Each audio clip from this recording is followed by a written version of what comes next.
Bismillahirrahmanirrahim. Assalamualaikum warahmatullahi wabarakatuh. Nah, jumpa lagi ya dengan Ibu pada mata pelajaran fisika. Pada pertemuan kali ini kita akan membahas tentang sifat elastisitas bahan. Sebelum Ibu memulai pembelajaran, jangan lupa protokol kesehatannya di tengah pandemi ya. Kalian selalu menggunakan masker, mencuci tangan, menjaga jarak, menjauhi kerumunan, serta membatasi mobilisasi dan interaksi.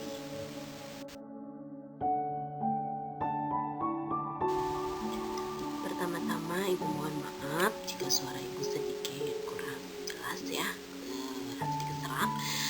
Ibu kebetulan dalam kondisi kurang sehat, tapi mudah-mudahan tetap masih terdengar jelas dan bisa dipahami oleh kalian semua.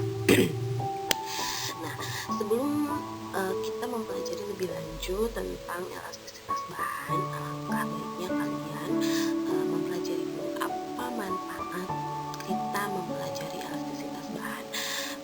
Sebelum kita mempelajari sesuatu, alangkah baiknya kita tahu dulu apa sih manfaatnya kita mempelajari elastisitas bahan itu, sehingga elastisitas bahan itu perlu untuk kita pelajari. Banyak sekali dalam kehidupan sehari-hari yang memanfaatkan atau mengaplikasikan elastisitas bahan.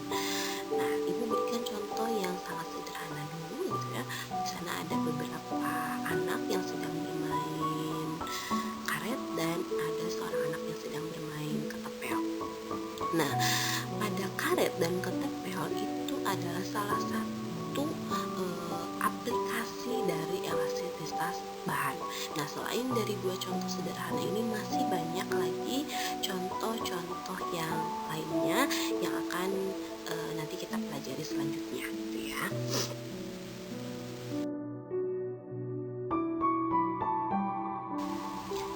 Benda berdasarkan bahannya itu terbagi menjadi dua, ada benda elastis, ada benda plastis. Nah, akan Ibu jelaskan satu-satu ya. Kita lihat dulu dari benda elastis. Sifat benda itu, kalau kita katakan benda adalah benda elastis, dia memiliki sifat dapat kembali ke bentuk semula ketika gaya dihilangkan. Artinya, ketika kita berikan gaya pada benda, maka benda akan berubah bentuk atau berubah ukuran. Tetapi pada saat gaya yang kita berikan itu kita hilangkan, maka dia akan kembali kepada keadaan semula. Misal Ibu ambil contoh pada karet ya. Ketika karet itu kita berikan gaya tarik, maka dia akan melenggang gitu ya, akan bertambah panjang. Tetapi ketika gaya tarik itu kita hilangkan, maka karet akan kembali ke ukuran semula. Maka dikatakan itu adalah benda elastis. Jadi ciri utamanya benda elastis itu ketika kita berikan gaya, dia berubah bentuk atau berubah ukuran, tetapi ketika gayanya kita hilangkan, dia kembali ke bentuk semula. Nah, apa perbedaannya dengan benda plastis? Benda plastis ini adalah benda yang memiliki sifat dia tidak dapat kembali ke bentuk semula ketika gaya dihilangkan. Misalnya contohnya tanah liat saja. Ketika tanah liat itu kita berikan gaya tekan, dia akan berubah bentuknya. Tapi ketika gaya tekan itu kita hilangkan, dia tidak bisa kembali ke bentuk semula. Maka dikatakan itu bukan benda elastis, dia adalah benda plastis. Ketika dia tidak bisa kembali ke bentuk semula ketika gaya yang kita berikan itu dihilangkan. Nah, bicara tentang benda elastis, kita akan mempelajari beberapa aspek. Yang pertama yang akan kita pelajari ya pada pertemuan kali ini, akan Ibu jelaskan itu adalah tentang sifat dari elastisitas bahan. Sifat dari elastisitas bahan itu terdiri dari 3 komponen ya. Yang pertama ada tegangan, renggangan, dan magnesium. Apa perbedaan dari ketiganya? Nanti kita akan pelajari pada pertemuan kali ini. Nah, kemudian selain dari sifat elastisitas, kita juga akan mempelajari tentang hukum Hooke dan bagaimana elastisitas pada sebuah pegas.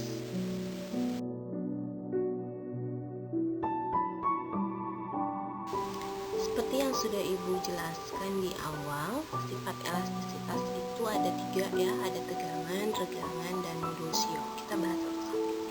Tegangan itu disimbolkan dengan sigma, itu adalah bagaimana kekuatan gaya yang menyebabkan perubahan bentuk benda. Maka yang kita lihat untuk tegangan ini adalah hasil bagi atau sigma itu adalah F per A. Hasil bagi antara F dan A. F itu adalah gaya yang bekerja pada benda dan A itu adalah luas penampang dari bendanya. Jadi untuk menghasilkan tegangan, kalian tinggal membagi gaya yang bekerja pada benda dibagi oleh luas dari penampang bendanya. Jadi TO sama dengan F dibagi A. Kemudian yang kedua adalah regangan atau disimbolkan dengan epsilon. Nah, apa itu regangan atau epsilon? Itu adalah hasil bagi pertambahan panjang. Pertambahan panjang dengan panjang mula-mula. Jadi epsilon sama dengan delta L dibagi L.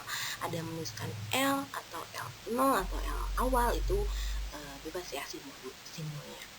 Cuman intinya adalah yang kalian bagi itu adalah pertambahan panjang.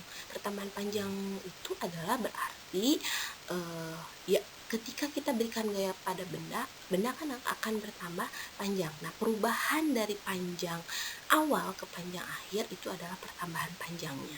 Nah, pertambahan panjang itu dibagi oleh panjang awalnya atau panjang mula-mula sebelum gaya bekerja pada benda. Nah, untuk regangan ini dia tidak memiliki satuan ya. Kenapa tidak memiliki satuan? Karena kedua besaran yang dibagi itu adalah sama-sama besaran panjang, sehingga satuannya saling meniadakan ya. Yang terakhir itu adalah modulus ion.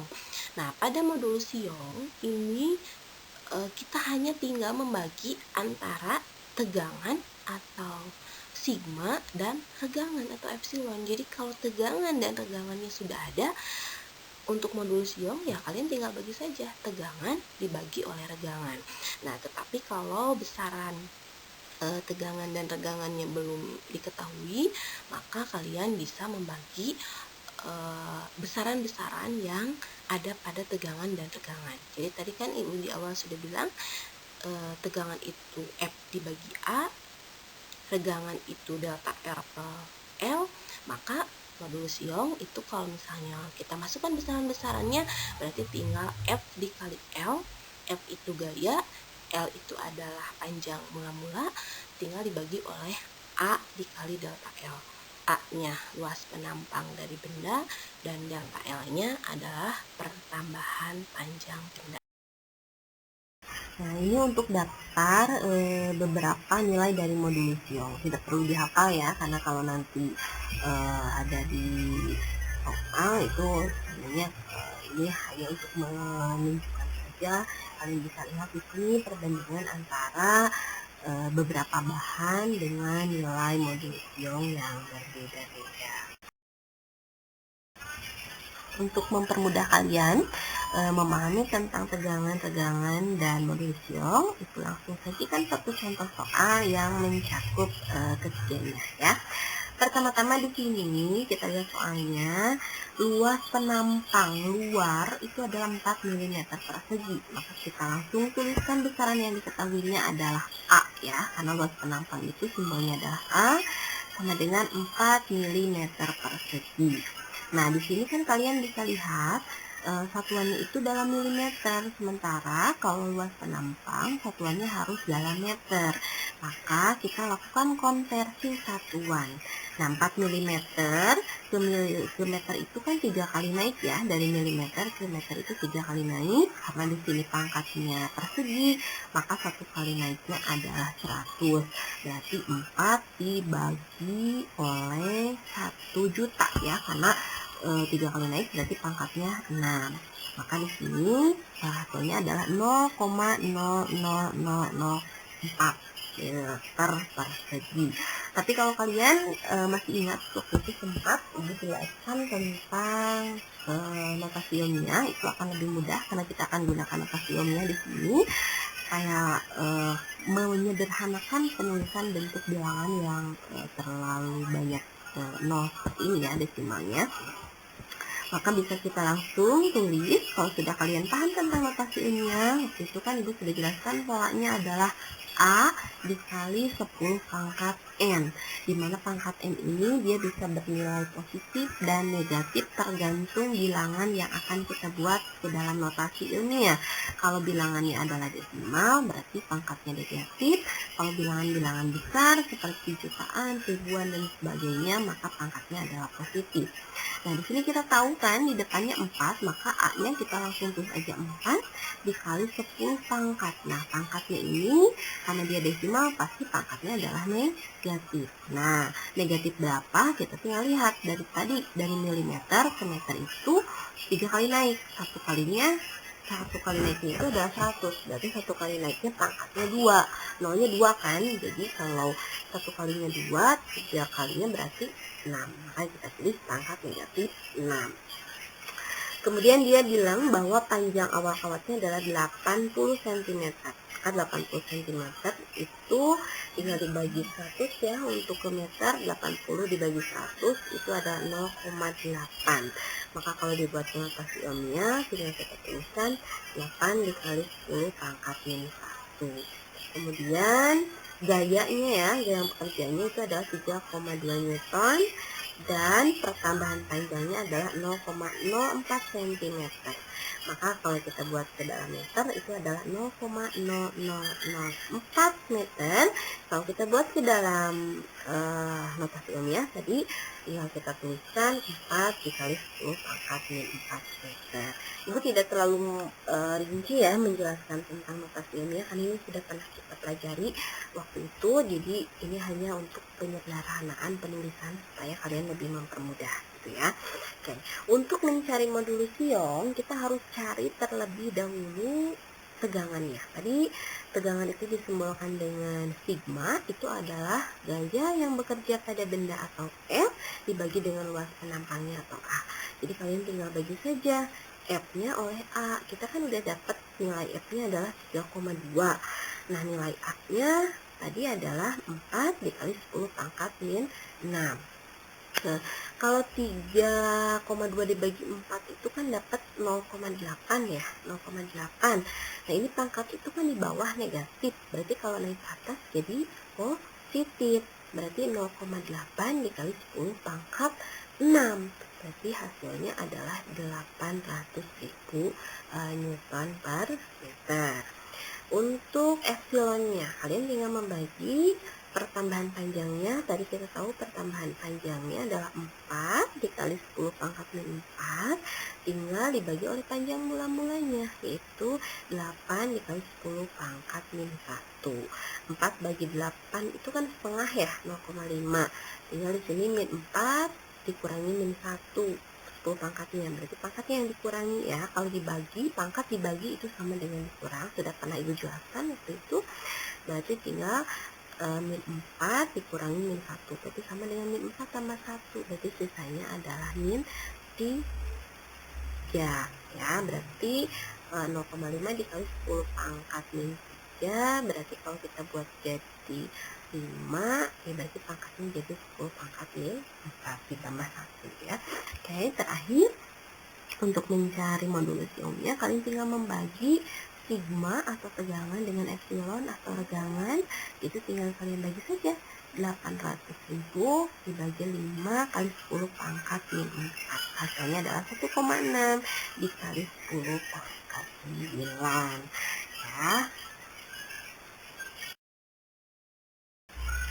Setelah tadi Ibu berikan satu contoh soal, kalian bisa kerjakan tugasnya ya. Di sini ada 2 soal yang harus kalian kerjakan, silahkan dikerjakan di rumah dan nanti akan Ibu periksa jawabannya pada saat kalian tatap muka. Jadi untuk tugasnya tolong dirangkum materi yang Ibu jelaskan tadi, poin-poin pentingnya kalian rangkum, kemudian setelah dirangkum dikerjakan 2 soal yang ini, kemudian nanti akan Ibu periksa pada saat kita jadwal tatap muka ke sekolah. Terima kasih atas perhatiannya. Semoga kalian bisa paham dengan paparan ibu melalui slide PowerPoint ini. Apabila ada yang kurang dimengerti, bisa ditanyakan langsung ke ibu, dan tolong dikerjakan tugasnya, nanti akan ibu periksa pada saat kita tatap muka. Jangan takut salah, kerjakan saja. Kalaupun ada nanti ada yang kurang tepat atau bagaimana, nanti kita bisa perbaiki sama-sama saat tatap muka di sekolah. Terima kasih. Assalamualaikum warahmatullahi wabarakatuh.